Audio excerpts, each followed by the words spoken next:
Olá, boa tarde a todos. Sejam muito bem-vindos a mais uma sessão da Glomcom Portugal. Eu chamo-me Andreia Campos, sou nefrologista no Hospital de Santo António e agradeço o convite que me foi feito para moderar esta sessão. Gostaria, antes de mais, de cumprimentar todos aqueles que estão presentes. A doutora Raquel Chorão é nefrologista na ULS Castelo Branco e também vai moderar esta palestra. E tenho o prazer de apresentar o professor doutor Pedro Reis Pereira, com quem tenho o prazer de trabalhar, também é nefrologista no Hospital de Santo António e há cerca de um mês defendeu com excelência a sua tese de doutoramento sobre a caracterização clínica e molecular do espectro de alterações renais associadas à obesidade. Por isso, foi com certeza uma excelente escolha para nos falar de seguida sobre um tema que é de crescente relevância na nefrologia contemporânea: adaptações glomerulares na obesidade. Passo-lhe então a palavra. Muito bem, então, boa tarde a todos. É um prazer estar aqui e eu vou falar deste tema, as adaptações glomerulares na obesidade, que o cartaz da apresentação mostra-nos assim, com o título Rodeado por Donuts, e é um tema ingrato para falar nesta altura do ano, exatamente na semana do Halloween, que é a altura em que, como sabemos, há uma caça aos doces e muitos de nós vamos ter crianças mascaradas a bater-nos à porta no dia 31 para receber doces. E, portanto, não podemos mesmo, sobretudo nesta semana, ser fundamentalistas da dieta correta, nem da perda de peso, nem do exercício físico. Temos que ser moderados, mas não podemos ser fundamentalistas. E, portanto, eu começo já por dizer que, se quiserem, durante a apresentação e tiverem à mão algum chocolate ou algum donut, estão completamente à vontade, porque um dia não são dias. E espero que já tenham planos para a próxima sexta-feira à noite. Muito Uhum. bem. Então, adaptações glomerulares na obesidade. Vamos mesmo realmente partir dessas adaptações glomerulares e da histologia, depois da introdução, onde vamos explorar a fundo o que é que acontece no glomérulo e depois vamos usar isso como ponto de partida para a patogênese, as manifestações clínicas e o tratamento. Então, eu começo por falar destes dois temas que se intersetam. A prevalência da obesidade tem vindo a crescer significativamente ao longo das últimas décadas e prevê-se que vai continuar a crescer nos próximos anos. E a doença renal crónica, que afeta 850 milhões de pessoas, mais ou menos, em todo o mundo. E estes são problemas que têm inúmeras repercussões e que representam um significativo peso social e económico. A obesidade está fortemente ligada a fatores conhecidos de disfunção renal, como a dislipidemia, a hipertensão, a disglicemia, e estima-se que ela tem um papel patológico importante em até cerca de 30% dos casos de doença renal crónica. E, portanto, ela é considerada um fator de risco independente para a doença renal, pode causar doença renal e pode levar à progressão da doença renal, independentemente da etiologia de doença renal subjacente.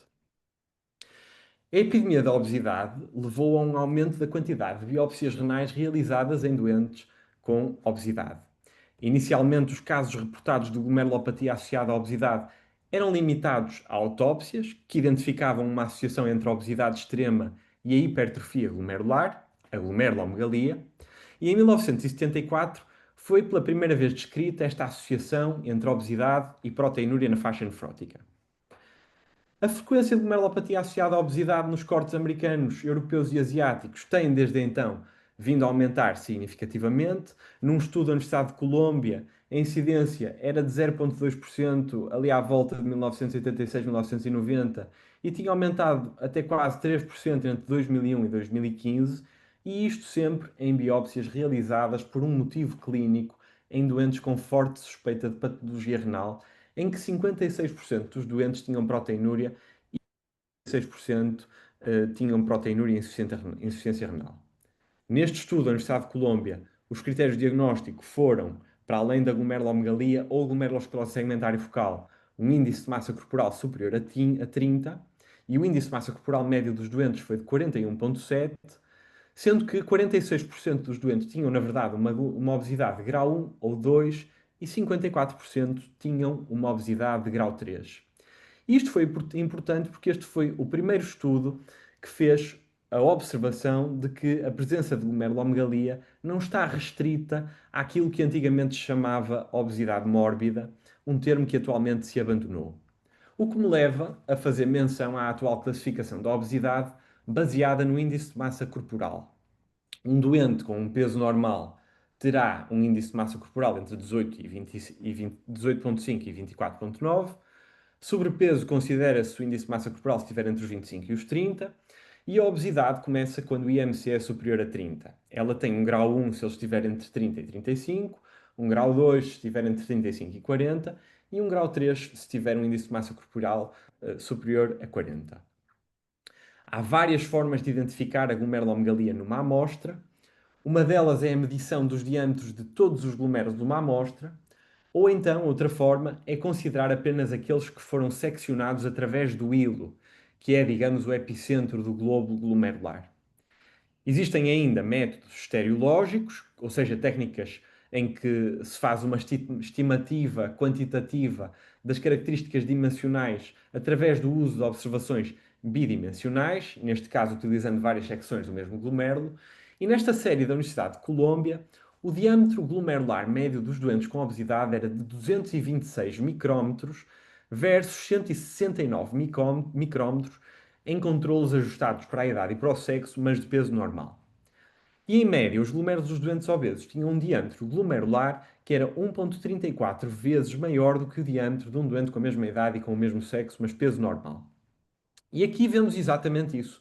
Um glomérulo hipertrofiado em comparação com um glomérulo de um controle com a mesma idade e o mesmo sexo, na coloração de prata, na mesma ampliação de 400 vezes. Vejam bem a diferença. A glomerulosclerose segmentar focal, que é definida como esta consolidação segmentar do tufo glomerular ou sua substituição por matriz extracelular ou hialina, que causa obliteração dos capilares na obesidade, tipicamente afeta estes glomérulos hipertrofiados e é mais tipicamente perihilar, ou seja, contígua ao polo vascular, e a percentagem de glomérulos afetados por GESF tende a ser inferior na glomerulopatia associada à obesidade por comparação à GESF primária, de 12 versus 40%, o que suporta a ideia de que a glomerulopatia associada à obesidade é uma forma mais ligeira e mais indolente de glomerulosclerose segmentar focal. Num estudo chinês, esta percentagem era tão baixa como de apenas 6% dos glomérulos com glomerulosclerose segmentar focal. E aqui na imagem vemos então estas lesões de esclerose segmentar focal e no polo vascular, portanto perihilar, e aqui na seta conseguimos ver uma obliteração segmentar do lumen capilar, causada então por esta deposição de matriz extracelular e hialina.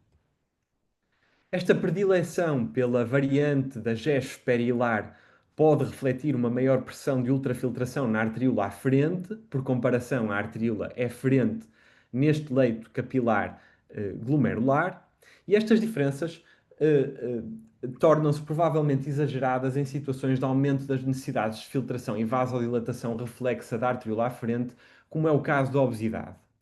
Correspondentemente, as biópsias dos doentes com GESF podem mostrar um aumento luminal do diâmetro da arteríola aferente e dos capilares glomerulares, e vejam nesta imagem a dilatação significativa do lúmen da arteríola aferente, que parece que entra no glomérulo, e como os capilares glomerulares mais próximos do hilo, na verdade, estão mais abertos, são dilatados, parecem mais espaçosos, comparando com o resto do tufo glomerular.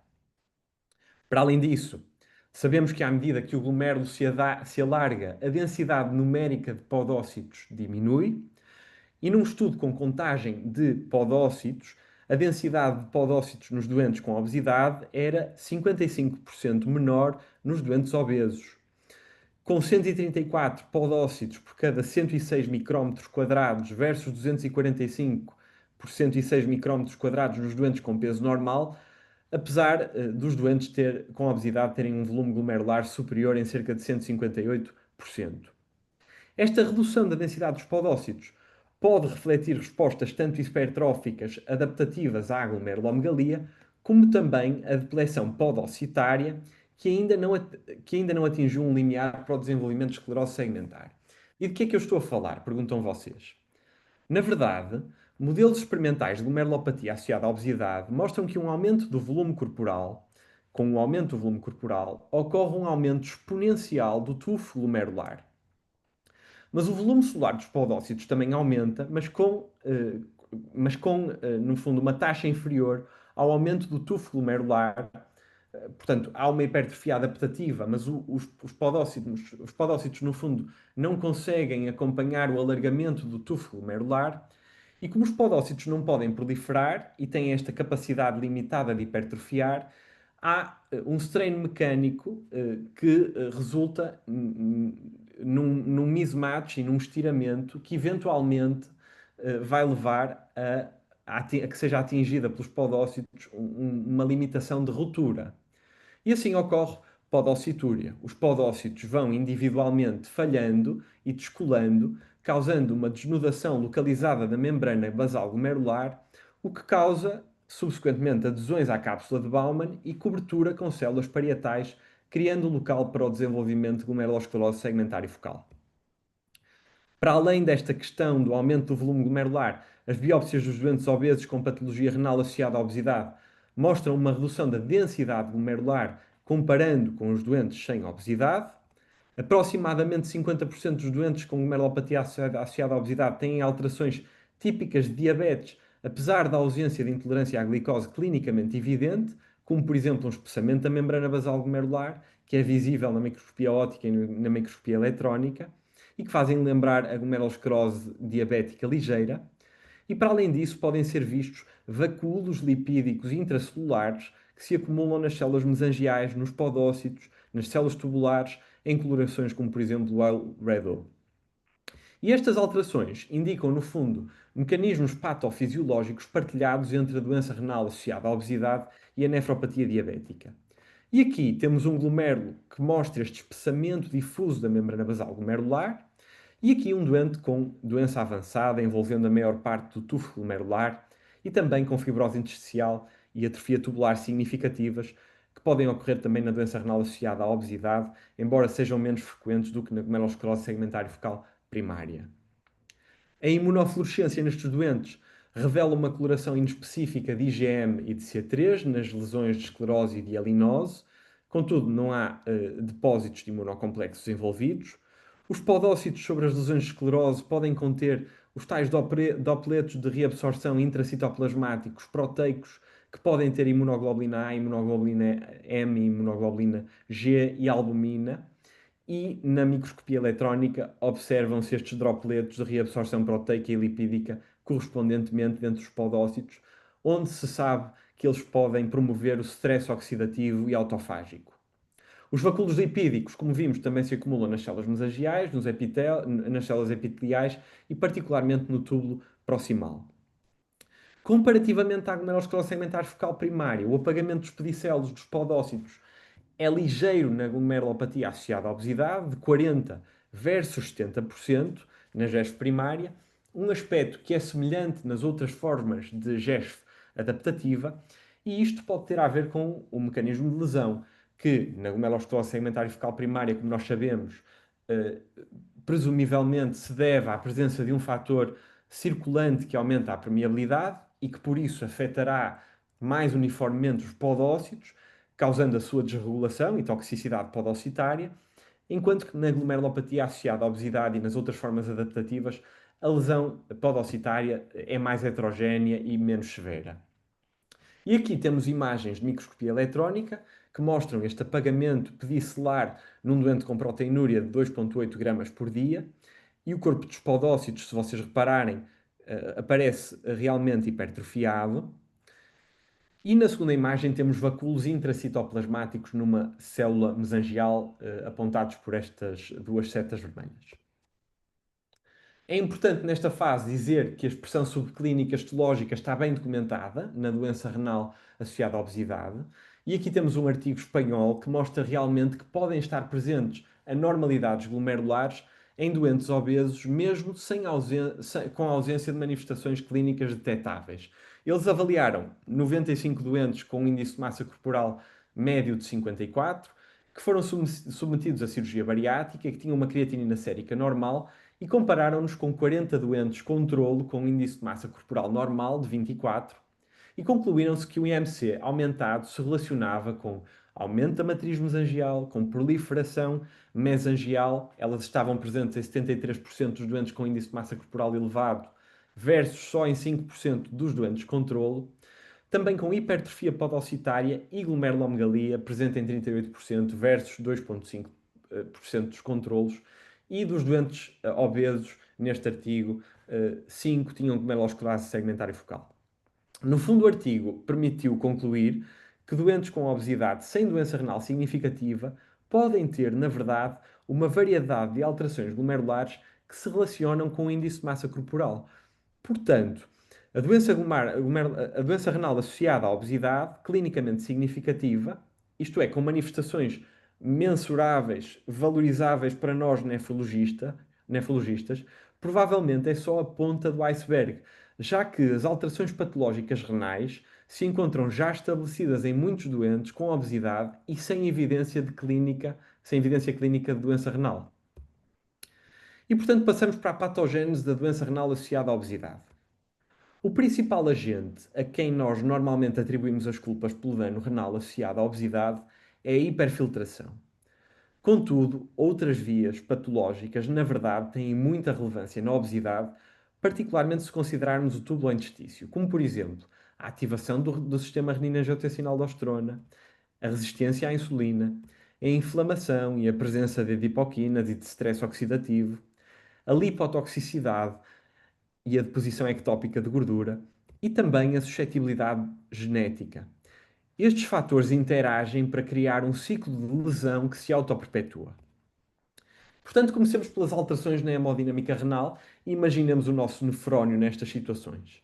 A vasodilatação primária da arteríola aferente e a vasoconstrição variável da arteríola eferente via a ativação da angiotensina 2 e da aldosterona contribuem para um aumento do fluxo por nefrónio, aumentando a pressão hidrostática intracapilar e a fração de filtração. Não se sabe exatamente qual é que é o principal promotor da dilatação da arteríola aferente, mas a desativação do feedback tubuloglomerular através do aumento da reabsorção tubular de sal e redução da quantidade de solutos que atinge a mácula densa provavelmente tem um papel relevante.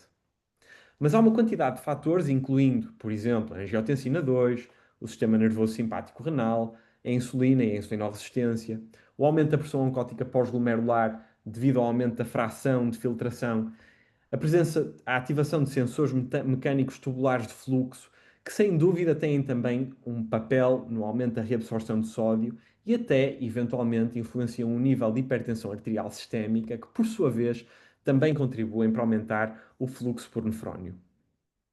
Este aumento do fluxo por nefrónio causa, portanto, um aumento da pressão glomerular e aumento do fluxo filtrado, da taxa de filtração por glomérulo e aumento da tensão na parede glomerular, com distensão da membrana basal glomerular e aumento do tufo glomerular barra glomerulomegalia e, para além disso, shear stress sobre os podócitos com respostas mal adaptativas podocitárias e, portanto, hipertrofia podocitária e apoptose podocitária. E este mismatch entre estas duas componentes, como falamos, vai causar podocitúria e desenvolvimento de glomerulopatia associada à obesidade com glomerulosclerose segmentar e focal. Mas para além destes fatores que são vasculares, glomerulares, hormonais... Sim? Estão-me a ouvir? Estou a ouvir alguém a falar, desculpem.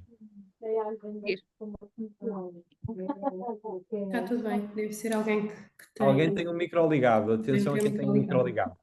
Pronto, para além destes fatores que envolvem várias cascatas de lesão, tubulares, tubulointersticiais e que afetam a hemodinâmica glomerular, temos outro eixo que tem a ver com respostas celulares e hormonais mal adaptativas. E neste capítulo temos que olhar para o tecido adiposo como um órgão endócrino com potenciais efeitos renais, uma vez que ele é uma fonte pleiotrópica de hormonas e quimiocinas, coletivamente chamadas adipoquinas. Na obesidade, as células do tecido adiposo saciadas facilitam a expansão de mais tecido adiposo, secretando adipoquinas inflamatórias e angiogénicas que promovem rearranjos, neovascularização e formação de novos adipócitos. Portanto, uma espécie de ciclo vicioso, estão a ver, com mais adipócitos, mais angiogénese, mais quimiocinas, mais adipócitos ainda, e de repente temos imensos adipócitos. Mas analisemos em detalhe o impacto deste comportamento do tecido adiposo a nível renal.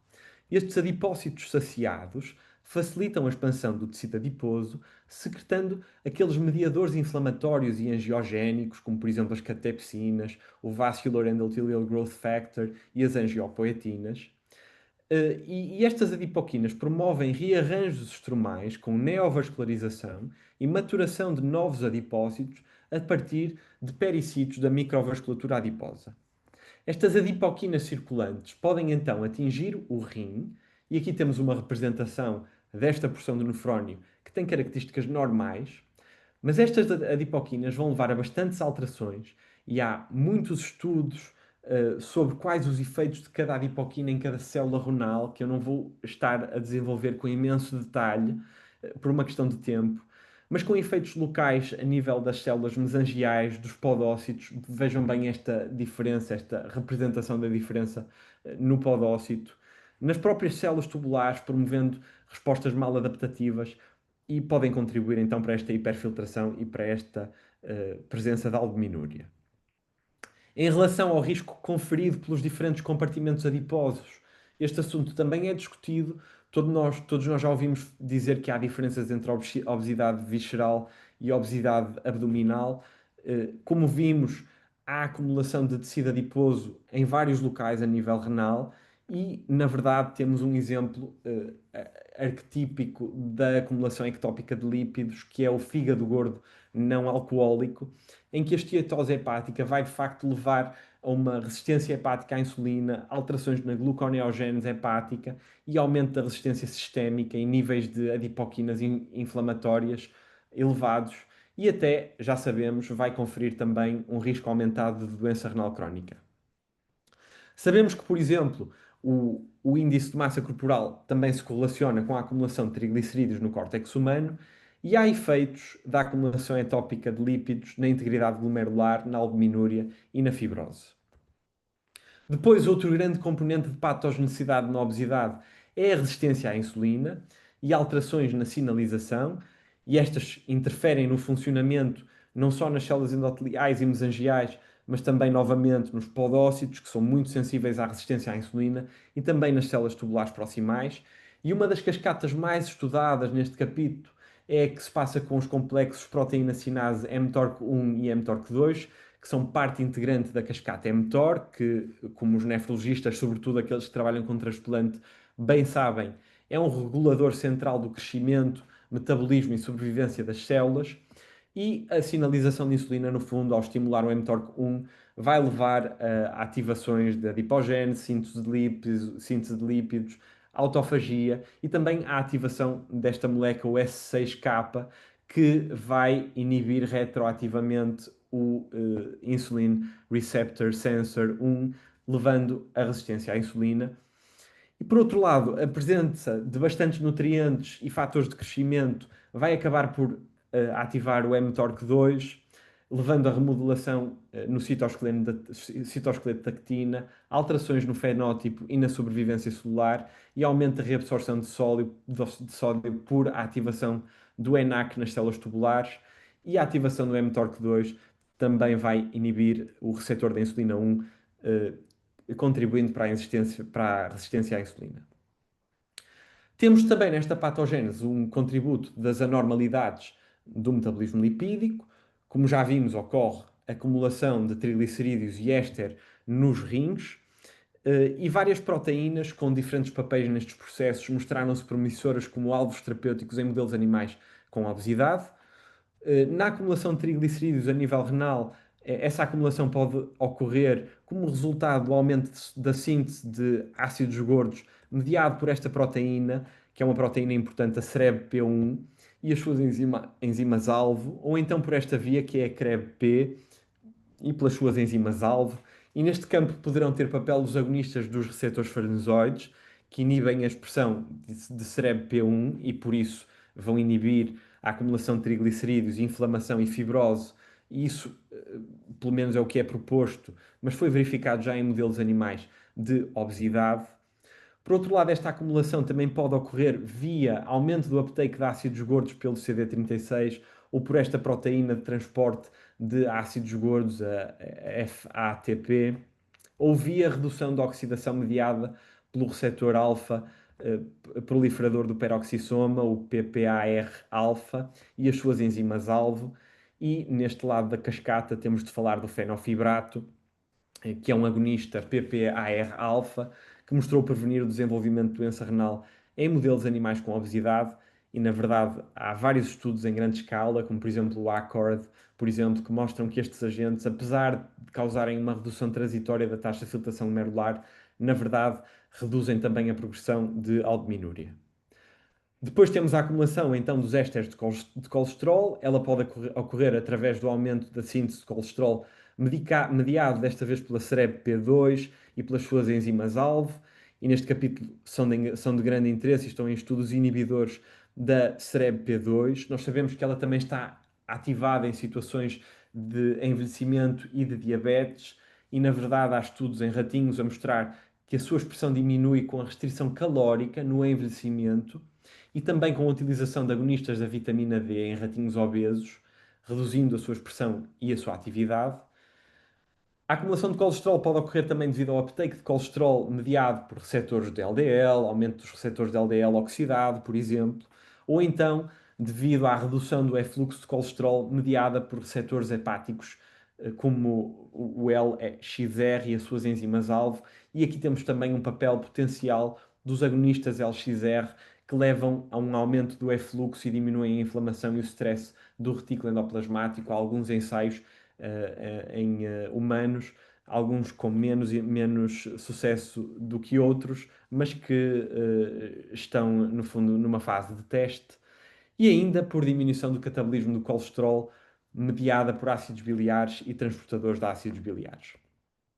Em relação ao papel da genética nesta área, sabemos que a expressão génica dos glomérulos dos doentes com glomerulopatia associada à obesidade mostrou expressão de perfis genéticos associados ao metabolismo lipídico, citocinas inflamatórias, insulinoresistência, alterações no receptor LDL e no FAB-P3, na CEREB-P1, aquela proteína importante na acumulação de triglicerídeos, e uma regulação positiva dos transportadores dos canais de sódio no dano renal associado à obesidade está associada à retenção de sódio e à hipertensão. E, adicionalmente, há alguns polimorfismos genéticos associados à obesidade que mostraram também ser largamente causais no desenvolvimento de doença renal crónica. E então, depois deste mergulho na patofisiologia da doença renal associada à obesidade, passamos para as manifestações clínicas. Neste ponto, a verdadeira incidência de doença renal associada à obesidade é desconhecida. Isso acontece porque há uma política de biópsias diferente entre centros e entre países, e também porque, como vimos, há alterações típicas de doença renal associada à obesidade que podem estar presentes sem qualquer manifestação clínica. E para além disso, por exemplo, nos doentes com diabetes tipo 2, é difícil determinar qual destas patologias tem um papel mais determinante no desenvolvimento da proteinúria. Mas na ausência de confirmação histológica, a presença de proteinúria persistente é considerada um marcador por excelência de doença renal associada à obesidade, desde que na ausência de suspeita de outras nefropatias, e estudos observacionais reportaram níveis de albuminúria superiores a 300 em 4 a 10% dos doentes com obesidade.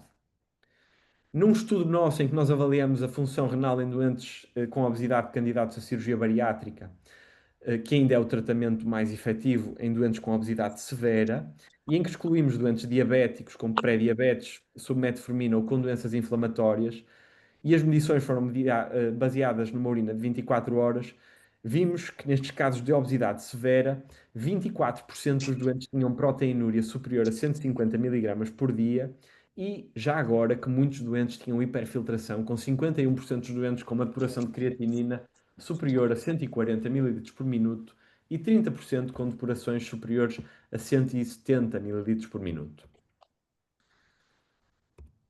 Mas então, voltando à apresentação clínica propriamente dita. Proteinúria isolada, com ou sem compromisso renal, é a apresentação clínica característica da glomerulopatia associada à obesidade. Outros achados comuns são a hipertensão, que está presente em 50 a 75% dos doentes, e a dislipidemia, em 70 a 80%. E a maioria dos doentes tem uma proteinúria subnefrótica. As percentagens reportadas de proteinúria na faixa nefrótica nestes doentes variam entre 10 a 48%, mas a presença de síndrome nefrótico é muito inusual, com percentagens reportadas entre 0 e 6%. E o motivo pelo qual os doentes com glomerulopatia associada à obesidade não desenvolvem os achados típicos de síndrome nefrótico, provavelmente relaciona-se com o tipo de lesão podocitária e com o desenvolvimento lento de proteinúria nas formas adaptativas de glomerulosclerose segmentar e focal. Mas esta ausência de apresentação com síndrome nefrótico tem importantes implicações clínicas, como vocês podem imaginar, uma vez que o aumento da proteinúria pode permanecer indetectado durante anos, levando a um reconhecimento clínico tardio. Em relação ao prognóstico da doença renal associada à obesidade, poucos estudos examinaram os resultados a longo prazo. Na ausência de intervenções terapêuticas, das quais eu vou falar já a seguir, o curso clínico é caracterizado por uma proteinúria estável ou lentamente progressiva. Mas apesar deste curso aparentemente indolente, um número substancial de doentes, de 10 a 33%, podem desenvolver falência renal, e esta percentagem tende a aumentar quanto mais longos são os estudos e se os doentes tiverem fatores de risco associados à progressão, como a idade, a creatinina sérica, a apresentação, a proteinúria na apresentação e a proteinúria ao longo do tempo de follow-up. Em relação ao tratamento, eu vou ser muito rápido. A perda de peso mostrou ter efeitos benéficos na doença renal associada à obesidade, incluindo na albuminúria, melhorando a função renal e reduzindo a progressão da doença. Além disso, a perda de peso pode melhorar outros fatores associados à obesidade, que também têm interesse em termos de dano para a glomerulopatia associada à obesidade. E existem, na verdade, intervenções não cirúrgicas que podem ser realizadas para a perda de peso, como a modificação dietética, o aumento da atividade física. Ambas mostraram ter benefícios nas alterações renais associadas à obesidade.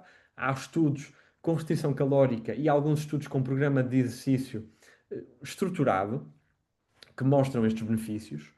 E o achado mais importante nestes estudos relaciona-se com reduções significativas da albuminúria e da pressão arterial e também com a aparente prevenção do declínio funcional renal. Os benefícios adicionais incluem a melhoria das anormalidades lipídicas e da insulinoresistência e da glicemia em jejum, que se sabe que são eles próprios fatores independentes de disfunção renal. E neste capítulo, um achado interessante é que a redução da albuminúria foi notória apenas poucos dias ou poucas semanas após o início da dieta com restrição calórica. Vários fármacos para a diabetes ou para a obesidade mostraram efeitos positivos na função renal. Os inibidores da SGLT2, que, como vocês sabem, foram originalmente desenvolvidos para a diabetes, mostraram, como sabemos, mais tarde, efeitos benéficos adicionais para o coração e para a função renal, independentemente dos efeitos de redução de glicose. Eles, como sabemos, reduzem a reabsorção de sódio e glicose no túbulo proximal, aumentando a quantidade de sódio que chega à mácula densa, o que vai sabotar a vasodilatação da arteriola à frente, contrariando a elevação da pressão intraglomerular e a hiperfiltração. E há também outros efeitos que lhes são atribuídos, como a redução da pressão arterial, a melhoria da função vascular, a redução da fibrose renal, a melhoria da hipóxia e a redução da sobrecarga tubular, que podem também ser benéficos no contexto da glomerulopatia associada à obesidade. Em relação aos agonistas da GLP-1, eles aumentam a secreção de insulina, reduzem o esvaziamento gástrico e, por essas vias e também pelo próprio efeito do GLP-1 a nível cerebral, levam a uma redução do apetite, um aumento da saciedade e uma redução da quantidade ou da necessidade de intake alimentar. E têm grandes benefícios clínicos. Eles melhoram a sensibilidade à insulina e o controle do apetite e permitem uma efetiva perda de peso na população com diabetes tipo 2 e também na população com obesidade e na população geral.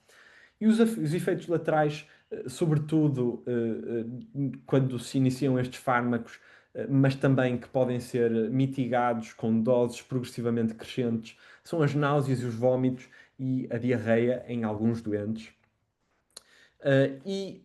Eles, em relação à evidência que existe sobre o efeito nefroprotetor destes fármacos, temos, por exemplo, o estudo FLOW com semaglutide, focado exatamente nos outcomes a nível renal, e o semaglutide mostrou reduzir o risco do outcome composto renal em 24%, e este outcome composto continha a progressão para diálise, transplantação ou uma taxa de filtração glomerular inferior a 15, ou morte renal, ou então eventos cardiovasculares. E no capítulo dos outcomes secundários ele mostrou proporcionar um declínio da taxa de filtração glomerular mais lento nos doentes medicados e uma redução em 18% nos eventos cardiovasculares.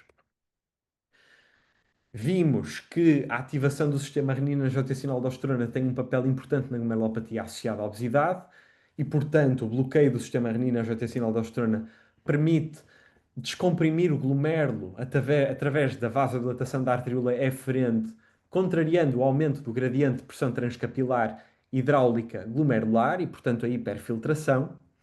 E por isso a sua utilização está também recomendada nos doentes com albuminúria e está comprovado que eles induzem reduções substanciais da albuminúria e também a progressão para a doença renal crónica terminal.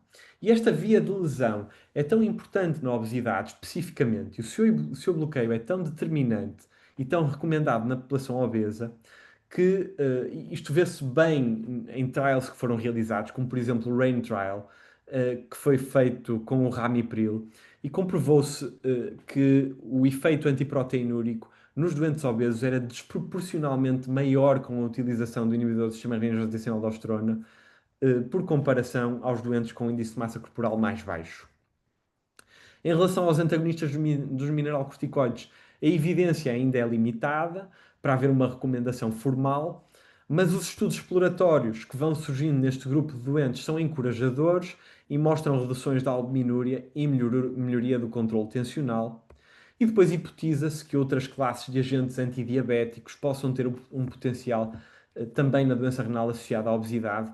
Por exemplo, a metformina mostrou benefícios que se estendem para lá da redução da glicose, mostrando uma melhoria na doença renal diabética, como noutras doenças renais, e há artigos que parecem indicar que ela pode modular a atividade dos podócitos e aumentar a expressão de podoxocalina, que é um marcador de saúde dos podócitos, e reduzir a deposição lipídica e suprimir a libertação de citocinas pró-inflamatórias e agentes promotores de fibrose. Por fim, em doentes em que o tratamento médico tenha falhado repetidamente, em doentes com obesidade, em que tenha sido tentado a perda de peso por uma via médica e menos invasiva, nesses doentes, a cirurgia bariátrica mostrou ser o tratamento mais custo-efetivo para atingir uma perda de peso significativa e sustentada. Ela mostrou induzir uma redução ou até a normalização dos valores de proteinúria e contribuir para a normalização da taxa de filtração glomerular e do fluxo plasmático renal em doentes com hiperfiltração, embora não se saiba se há uma redução do tamanho do glomérulo a acompanhar estas melhorias funcionais, porque, por norma, não é feita uma biópsia renal antes e depois da cirurgia bariátrica. Dados de vários estudos, incluindo até de um que é um marco nesta área, que é o SOS Study, que é o Swedish Obese Subject Study, que é de uma base de dados nacional sueca, que inclui doentes também com diabetes, mostrou que ela se associa a menores taxas de albuminúria de novo e também a uma proteção de longo prazo na doença renal crónica terminal. E, portanto, depois desta longa jornada, pelas adaptações glomerulares na obesidade e por uns vislumbres também de outros assuntos associados, termino e fico disponível para discutir convosco alguma pergunta que tenha surgido durante a apresentação. Muito obrigado. Muito obrigada, professor Pedro, pela excelente revisão sobre este tema. Acho que efetivamente, nos dias de hoje, qualquer nefrologista se debate com este problema, tanto ou mais quando nos batemos com uma hipertensão, com uma diabetes, é tão frequente quanto isso. E muitas vezes é difícil passar uma mensagem ao doente que há algo que está mal e que é preciso tratar e trabalhar. Eu não tenho, só gostava assim, acho que o difícil na abordagem destes doentes muitas vezes é, havendo necessidade, não obviamente pela glomerulopatia associada à obesidade, mas às vezes havendo necessidade de introduzir a imunossupressão, acaba por às vezes ser difícil gerir nestes doentes essa parte terapêutica. Por outro lado, e como muito bem explicou, muitas vezes isto acaba por passar ao lado na medida em que às vezes são doentes que não chegam a ser biopsados, porque não chegam a ter critérios, ou às vezes até pela própria dificuldade do procedimento técnico, não é? Em doentes de uma área de superfície bastante significativa. Eu abri a audiência questões que tivessem. Não sei se alguém quer fazer alguma questão.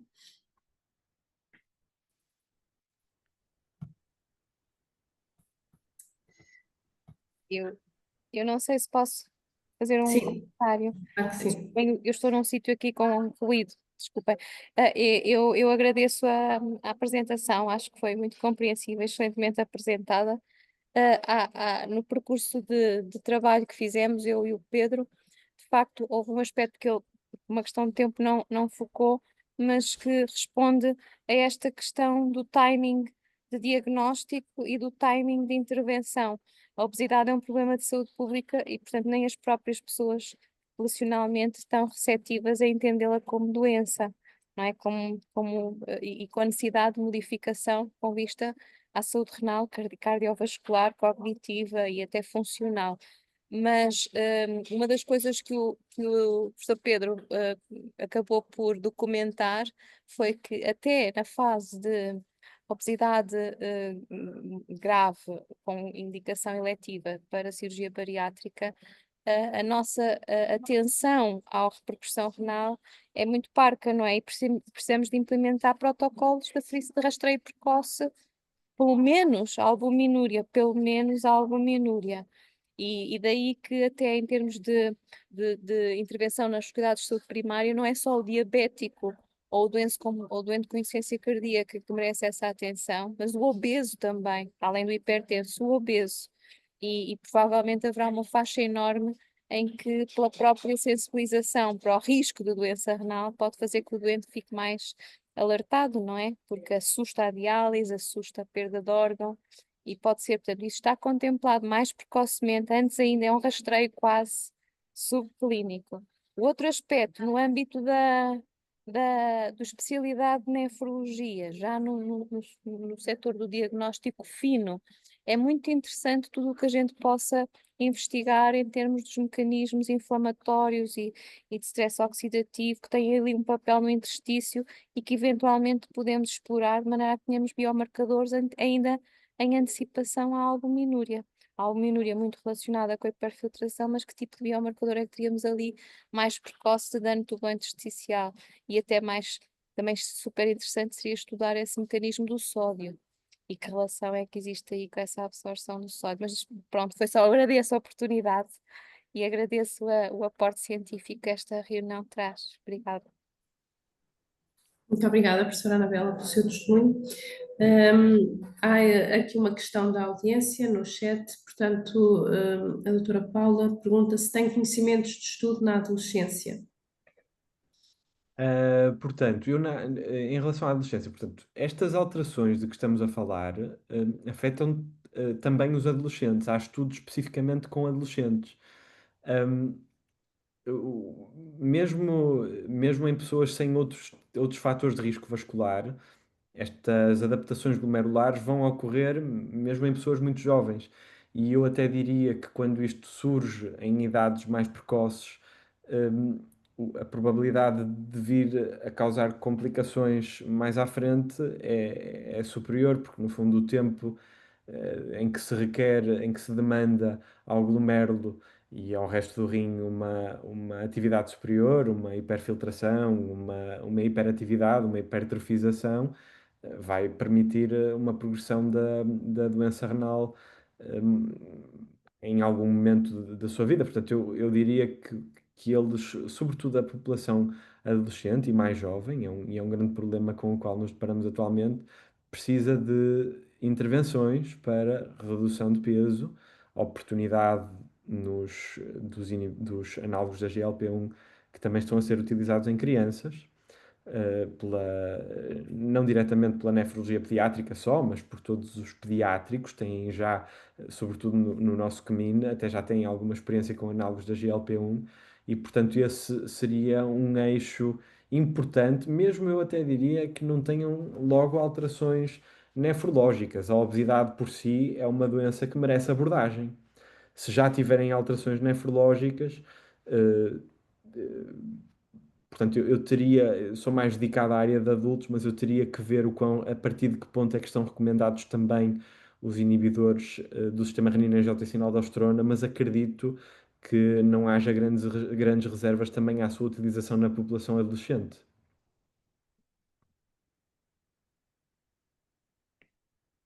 Hum. Muito obrigada. Não sei se mais alguém tem mais alguma questão. Eu gostava de fazer uma pergunta provocatória ao Pedro. Pedro, se a obesidade é potencialmente reversível, será que a doença renal associada à obesidade tem cura? O que é que tu achas? Sim, é uma boa questão. Na verdade, quando se estuda na diabetes, a diabetes associada à insulinoresistência e à obesidade, vê-se que, e os endocrinologistas consideram que a cirurgia bariátrica pode levar à cura da diabetes. Falam mesmo numa cura da diabetes, por via da perda de peso. Será que nós podemos falar da mesma forma em relação às alterações glomerulares?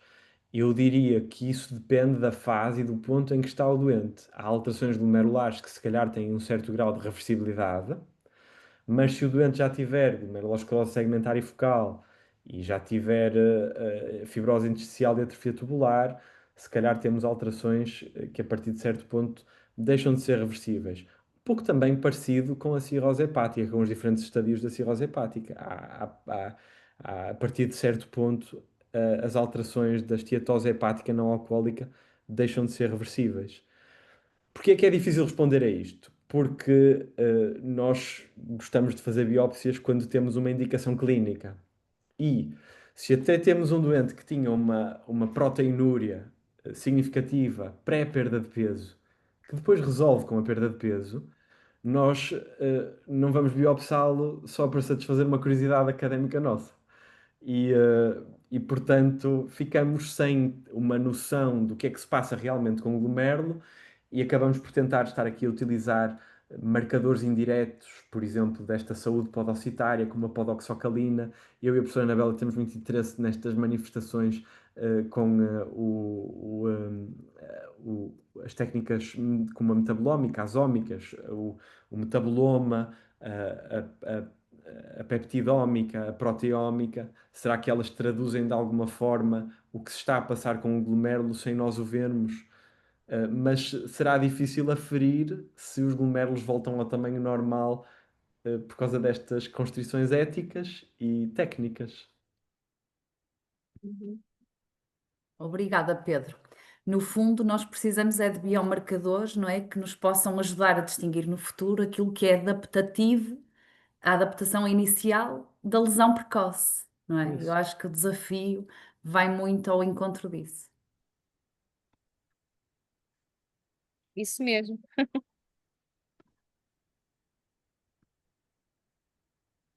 Boa, mais alguma questão? Não sei se mais alguém tem alguma questão. Espero que tenham gostado. Ficaram a saber imenso sobre as adaptações glomerulares associadas à obesidade, sobre os diferentes eixos de lesão. Isto foi denso, mas espero que tenham ficado algumas noções e algumas ideias e que até vos cativem para projetos de investigação e assim nesta área. Agradecemos imenso a vossa colaboração em nome da Glomcon Portugal e da vossa apresentação, que foi excelente. Obrigada a todos e damos por encerrada a sessão hoje. Obrigada. Obrigado, bom Obrigada. trabalho. Obrigada. Há aqui Adeus. alguém a perguntar se a sessão fica gravada. Ela fica gravada mas é em português. Eu acho que esta pessoa deve